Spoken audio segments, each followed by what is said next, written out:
በደም አይደለም የሚሉ ሐሳቦች ይቀርባሉ። እኛም በደም አይደለም እየተቃወምነው የምንደግፈው የምንቃወመው በመርህ ነው፣ በዓላማ ነው። ስለዚህ የዓላማ ጉዳይ ነው።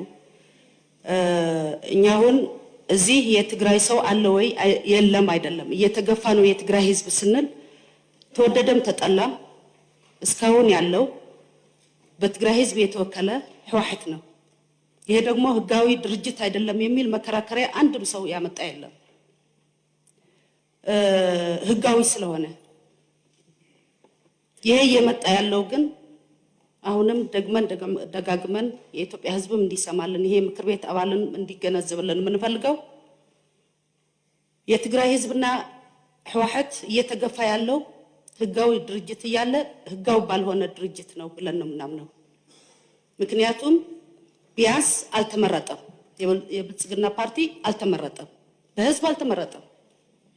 ስለዚህ ይሄ ብንወደውም ብንጠላው ቀጣይ ከ4 ወር ኦር ከ5 ወር የሚታይ ነው እንጂ መመረጡና ለመመረጡ እስካሁን ግን ህጋዊ ድርጅት የትግራይ ህዝብ ወክሎ ያለው ህወሓት ነው።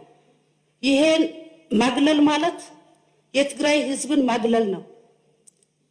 ገረመድህን ይሁን ገረማርያም ሐጎስ ይሁን ምናምን እዚህ ስለገባ አይደለም፣ የዓላማ ጉዳይ ነው። ትክክል አይደለም። ህጋዊ ድርጅት ህጋዊ ባልሆነ ድርጅት እየተገፋ ነው እያልን ያለነውና አመሰግናለሁ። አሁንም ይሄ ነው የሚያመለክተው። በእኔ በኩል አልቀበለውም።